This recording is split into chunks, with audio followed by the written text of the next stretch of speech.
ओम नमः भगवते वासुदेवाय। नारायणं नमस्कृत्य नरं चैव नरोत्तमं देवीं सरस्वतीं व्यासं ततो जयमुदीरये। नष्टप्रायेषु भद्रेषु नित्यं भागवत सेवया भगवते उत्तमश्लोके भक्तिर्भवति नैष्ठकी। कृष्णाय वासुदेवाय देवकी नन्दनाय च नन्दगोपकुमाराय श्रीगोविन्दाय नमो नमः। मूकं करोति वाचालं पंगुं लङ्घायते गिरिं यत्कृपां तम् अहं वन्दे श्रीगणे दीनतारिणं श्रीपरमानन्दमाधवं श्रीचैतन्य ईश्वरं गुरुवे गौरचन्द्राय राधिकाय तदालये कृष्णाय कृष्णभक्ताय तद्भक्ताय नमो नमः। नमो विष्णुपादाय विष्णुविष्णाय भूतले श्रीमते भक्तिवेदान्त गोस्वामिने नामिने नमस्ते सरस्वते देवे गौरवाणी प्रचारिणे निर्विशेष शून्यवादी पाश्चात्य देशतारिणे। जय श्री कृष्ण चैतन्य प्रभु नित्यानंद श्री अद्वैत गदाधर शिवाचार्य गौर भक्त वृंदा। हरे कृष्णा कृष्णा कृष्णा हरे हरे हरे रामा राम राम हरे हरे। हरे कृष्णा कृष्ण कृष्णा हरे हरे हरे राम राम हरे हरे। ग्रंथराज श्रीमद् भागवत महापुराण की गुरु। नमो पंकजनाभाय नमो पंकजमालिने नमो पंकजनेत्राय नमस्ते पंकजाग्रये। ग्रंथराज श्रीमद् भागवत महापुराण की जय। श्रील प्रभुपाद गुरु महाराज की जय। अनंत कोटि वैष्णव वृंद की जय। निताय गौर हरि प्रेमानंदे हरि हरि बोल। तो आप सभी भक्तों का स्वागत है। हम लोग श्रीमद् भागवत महापुराण पढ़ रहे हैं। इसका दूसरा स्कंद, इसमें चौथा अध्याय और श्लोक संख्या 23 जो इस प्रकार से है। भूतेर्महिद्भर्य इमा पुरो विभो निर्मो यसेते यदमो सुपुरुषः भुक्ते गुणान् षोडश षोडशात्मकः सोऽलं कृष्णस्थ भगवान् वचांसि मे। भूतेर्महद्वीर्य इमा पुरो विभुर् निर्मायसेते यदमो सुपुरुषः भुक्ते गुणान् षोडश षोडशात्मकः सोऽलं कृष्णस्थ भगवान् वचांसि मे। कृष्ण। हरे कृष्ण प्रभु जी। भूतेर्महृदय इमा पुरो विभुर निमायशेते यदमुषु पुरुषा भुक्ते गुणान् षोडशात्मका सोला कृषित भगवान वचासी में। हरे कृष्ण प्रभु जी। धन्यवाद। Yes, ma'am.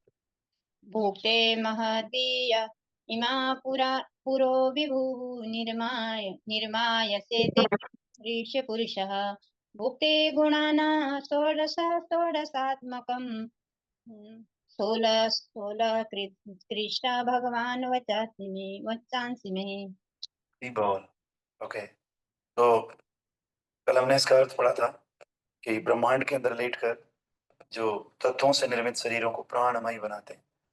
तो हमारा शरीर विभिन्न प्रकार के तत्वों से बना हुआ है, लेकिन इसमें प्राण तभी पड़ते हैं जब ठाकुर जी इसमें प्रवेश करते हैं, है ना।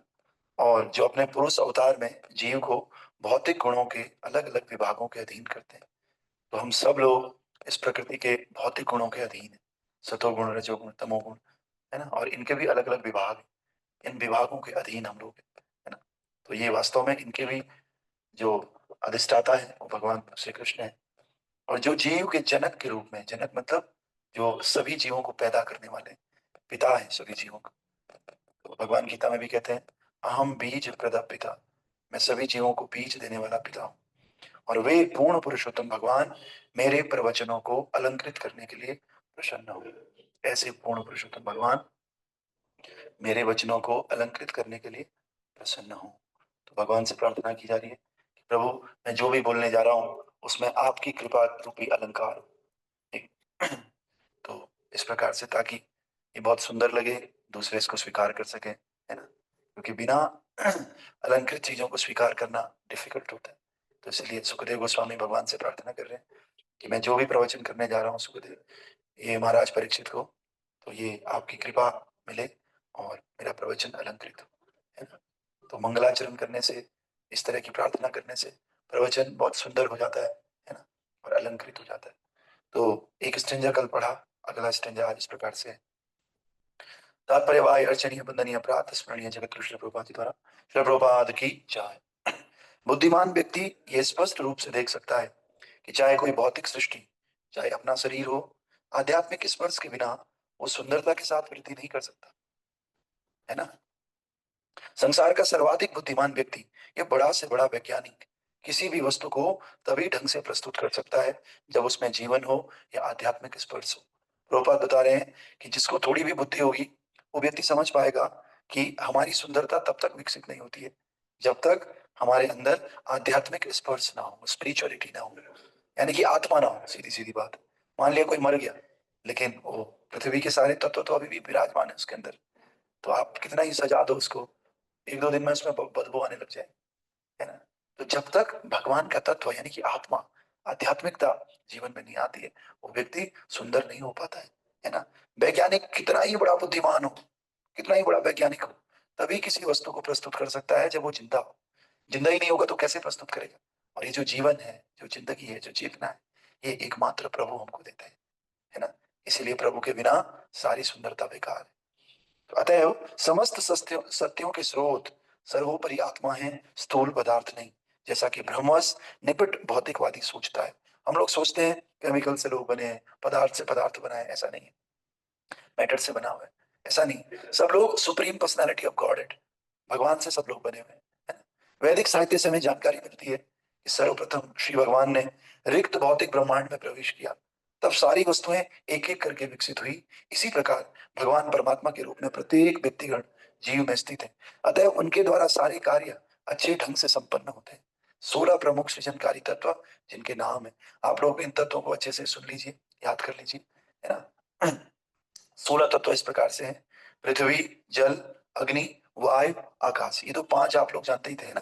5 के अलावा तथा 11 इंद्रियां साक्षात भगवान से विकसित होती हैं। तो 11 इंद्रियां हो गई। 11 कौन कौन सी हैं? 5 कर्म इंद्रियां, 5 ज्ञान इंद्रियां, 10, और उसमें 11वां मन, ये मिलाकर के 11 इंद्रियां, और 5 पृथ्वी, जल, अग्नि, वायु और आकाश, ये टोटल 16 हो गए, 16। और तब जीवों में बट गए, और इस तरह भौतिक तत्वों का सृजन जीवों के भोग के लिए किया गया। अतः समस्त भौतिक अभिव्यक्तियों के पीछे जो सुंदर व्यवस्था है, वो भगवान की शक्ति द्वारा संभव होती है। और प्रत्येक जीव उसे ठीक से समझने हेतु भगवान से केवल प्रार्थना ही कर सकता है। हम लोग कितना चैलेंज करते रहते हैं, अपने आप को कितना बड़ा समझते हैं कि नहीं, ये चैलेंज करते हैं, ये कैसे वो कैसे। अरे भैया, हमारे अंदर दिमाग नहीं है समझने के लिए, हम एक तुच्छ जीव है, हम लोग बहुत छोटे छोटे अणु हैं हम लोग, है ना। तो केवल भगवान इस सृष्टि को करते हैं, और भगवान की सृष्टि को समझने के लिए हमें भगवान से ही प्रार्थना करनी चाहिए। एक ही चीज हमारे बस में, वो है प्रार्थना। प्रार्थना कर सकते हैं और कुछ नहीं कर सकते। जैसे किसी ने कोई चीज बनाया, कोई रॉकेट मिसाइल बनाया किसी ने, तो वो वैज्ञानिक ही आपको समझा सकता है उसने कैसे बनाया, है ना। और वो तो फिर भी भौतिक चीज है, हो सकता है कोई और समझ जाए, लेकिन भगवान की ये सृष्टि, जिसको तो हम नाप भी नहीं सकते, पूरी तरह देख भी नहीं सकते, और कल्पना भी नहीं कर सकते ये सृष्टि कितनी बड़ी है ना। तो ऐसी सृष्टि के रचयिता भगवान श्री कृष्ण, जब उनसे प्रार्थना करते हैं तो वो ही हमें इस सृष्टि के बारे में बता सकते हैं, दूसरा कोई नहीं। तो इसलिए, क्योंकि भगवान परम चेतना है और श्री सुखदेव गोस्वामी से भिन्न है, अतएव उन्हें प्रार्थना अर्पित की जा सकती है। श्री भगवान भौतिक सृष्टि का भोग करने में जीव की सहायता करते हैं, किंतु वे ऐसे झूठे भोग से पृथक रहते हैं। तो अभी जो मूवी आ रखी है नरसिंह देव भगवान की, तो आप वो कह रहे हैं कि अरे पिताजी, मैं तो क्या, आप भी उन्हीं की संतान है। कह रहे मैं तो मैं ही नहीं, आप भी उन्हीं की संतान। तो हिरण्यकशिपु को गुस्सा आ जाता है कि मैं कैसे उनकी संतान हो सकता हूँ। कह रहे तुझे हाथी से कुछ लगा दिया, हमने तुझे इधर डाल दिया और बिल्कुल समुद्र में तुझे फेंक दिया, तुझे तेरे पास ये ताकत आ कहां से रही है। तो प्रहलाद महाराज छोटा सा बालक कह रहे हैं कि प्रभु, अरे मैं तो छोड़िए, आपके अंदर जो शक्ति है वो भी उन्हीं से आ रही है ना। तो वास्तव में असुर लोग ऐसे समझते हैं। वो कह रहे हैं प्रहलाद महाराज की, पिताजी आपको गलत फहमी हुई है, आप अज्ञानता के कारण गलती से आप उनको अपना शत्रु मान रहे हैं, लेकिन वो आपके शत्रु नहीं है, वो तो आपके पिताजी है। है ना। ऐसे ही हम लोग कुछ भी समझ रहे हैं, लेकिन वास्तव में हम सब के मूल भगवान श्री कृष्ण है, जिनके द्वारा हम सृजित हुए हैं, जिनके द्वारा हम पालन होते हैं। अरे हिरण्यकशिपु इतना बड़ा राज कर रहा था, खा पी रहा था, मौज कर रहा था, वो मौज करने के पीछे भी भगवान की ही शक्ति थी। भगवान की शक्ति के बिना हिरण्यकशिपु क्या है, कुछ भी नहीं, है ना। तो इसी प्रकार से हम सबको समझना चाहिए कि हम चाहे भक्ति करें चाहे ना करें, चाहे पब्स में जाएं, मॉल्स में जाएं, दारू पिए, कुछ भी करें, ये सब के लिए भी शक्ति भगवान देते हैं। भगवान की शक्ति के बिना कोई दारू भी नहीं पी पाएगा, लेकिन हम उस शक्ति का दुरुपयोग करते हैं। प्रभु हमें अल्प स्वतंत्रता देते हैं कि भाई तुम मेरे बच्चे हो, ठीक है, तू नहीं मान रहा, तू कर जो करना है, लेकिन साथ ही साथ समझाते भी हैं। दूसरे को बोलते हैं, जैसे किसी का बच्चा बिगड़ जाता है ना, तो पैसे उसको दे देते हैं किसी तरह कि भाई बिगड़ गया, अब क्या करें, मेरा बच्चा है, मैं प्रेम करता हूँ, लेकिन किसी और को पीछे से भेजते भी, यार उसको समझाना यार प्लीज जा करके। तो फिर प्रभुपाद जी को भेजते हैं, अन्य अन्य बड़े संतों को भेजते हैं, ग्रंथों को भेजते हैं कि जाओ मेरे बालक को समझाओ, है ना। लेकिन बालक इतने अड़ियल समझते नहीं है। फिर कुछ कुछ बालक समझ जाते हैं, तो समझ करके फिर वो ऑनलाइन क्लास में आ जाते हैं, आकर कोई वीडियो खोलता है, कोई बिना वीडियो को सुनता है ना। जो नहीं समझते हैं वो क्लास छोड़ करके इधर उधर भटकते रहते हैं, है ना। तो आइए, श्रील सुखदेव गोस्वामी भगवान की कृपा करने के लिए प्रार्थना करते हैं, जिससे वे सत्य को प्रस्तुत करने में स्वयं सहायता पाने के साथ साथ उन लोगों की भी सहायता करें जिन्हें वे सुनाने जा रहे हैं, है ना। तो हमें खुद के लिए तो प्रार्थना करनी है, बाकी जिन लोगों को हम भक्ति से जोड़ रहे हैं उनके लिए भी प्रार्थना करनी है ना। तो प्रार्थना बहुत हमें हृदय से करनी चाहिए, और प्रार्थना ही हमारा एकमात्र तरीका है भगवान को प्राप्त करने का, है ना। तो ये प्रार्थना अगर दिल से होती है तो भगवान मिल जाते हैं, है ना। तो महाराज कहते हैं प्रार्थना तो वो होती है जो दिल से होती है, लेकिन मुश्किल ये है, ये बड़ी मुश्किल होती है ना। प्रार्थना बहुत दिल से होनी चाहिए, लेकिन बहुत मुश्किल होती है। आप लोग जप करके देखिए, नहीं मन लगता है जप में। जप प्रार्थना ही तो है शास्त्र पढ़ने में, लेकिन कोई भौतिक काम होगा, गप्पे मारनी होगी, स्कूल या कॉलेज का प्रोजेक्ट होगा, आदमी फटाफट करेगा। जॉब का कोई चीज होगा, एकदम टाइम से पहुंच जाएगा फटाफट नौकरी में। वही अगर चेंट करने के लिए सुबह उठना होगा तो नहीं उठ पाएंगे, बस छोड़ो ना, है ना। तो जिस दिन ये प्रार्थना हमारे दिल में घुस जाए, हम भगवान की प्राप्ति कर सकते हैं, है ना। ग्रंथराज श्रीमद् भागवत महापुराण की जय। तो अगेन आई एम रिक्वेस्टिंग, जिन्होंने नरसिंह देव जी की मूवी नहीं देखी वो देखना, बहुत अच्छी मूवी है, और हमारे सनातन धर्म का प्रचार होगा मूवी को देखने से, है ना। वैसे बॉलीवुड तो अलग अलग गंदी चीजें लेकर के आता है, बड़ी मुश्किल से तो अच्छी चीज लेकर के आ रहा है, उसको हमें प्रमोट करना चाहिए। और इसके बाद और भी मूवी बनाएंगे अगर ये अच्छी चली तो, परशुराम जी के ऊपर बनाएंगे, और कृष्ण लीला भी दिखाएंगे, आई थिंक सो, है ना।